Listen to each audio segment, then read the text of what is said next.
పక్కన కోళ్ళు చూసుకోవటము, కుక్కలకి ఆహారం పెట్టడం, వాటిని పక్కన కట్టడం, మొత్తం పూర్తిగా చీపురుతో క్లీన్ చేయటం, గడ్డి కట్ చేసుకోవటం మేమే. అంటే పనివాళ్ళు కూడా వెళ్ళిపోయారు సడన్‌గా. వాళ్ళని చాలా బాగా చూసుకునేవాళ్ళమండి. బాగా తాగి తాగి వాళ్ళు బ్యాడ్ హ్యాబిట్స్‌కి అడిక్ట్ అయిపోయి అసలు మేము ఎంత బాగా చూసినా అర్థం కాలేదు వాళ్ళకి. వెళ్ళిపోయారు, ఖాళీ చేసి వెళ్ళిపోయారు. సో 2 రూముల్లో మేమే ఉంటూ నైట్ అంతా ఇక్కడే ఉండి కంఫర్ట్ లేకపోయినా అంటే ఇంక అసలు దేనికి ఎక్కడ పడుకోవడానికి కూడా లేదనమాట. అయినా అడ్జస్ట్ అయ్యి ఈ విధానాలు ముందు తీసుకెళ్తున్నాం. ఇలాంటి ప్రాబ్లమ్స్ ఉంటాయన్నమాట. ఈ సమస్యల వల్ల చాలామంది ఫార్మింగ్ మొత్తం వదిలేశారు.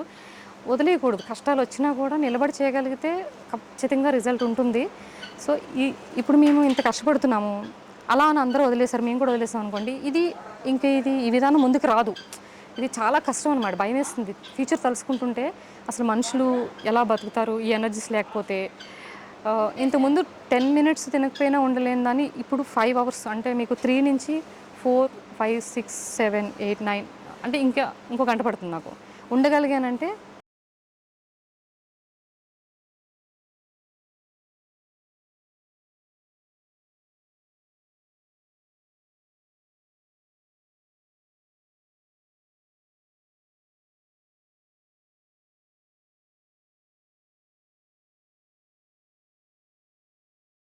మన ఆహారంతో కూడా సంబంధం లేకుండా ఎనర్జీస్ దీంట్లో ఉంటాయి.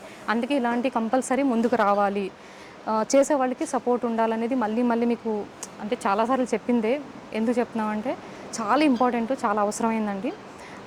గడ్డి కట్ చేసి ఇప్పుడు మనకి వాలంటీర్స్ వచ్చారు. ఇలాంటి వర్క్స్ ఫార్మింగు మన సనాతన ధర్మం ఇష్టపడే వాళ్ళంతా గడ్డి కట్ చేసి వేస్తున్నారనమాట. ఇంకా ఇప్పుడు ఇందులో మనకి ఈ కార్తీక మాసానికి అసలైన నిదర్శనం మీరు ఎంత సిటీ మధ్యలో అపార్ట్మెంట్స్‌లో ఉన్నా, ఎంత బిజీ ఉన్నా, మీరెంత కమర్షియల్ లైఫ్‌లో లీడ్ చేస్తున్నా, సాఫ్ట్‌వేర్ ఎంప్లాయీస్ అయినా, ఏమైనా కూడా టైం స్పెండ్ చేయండి.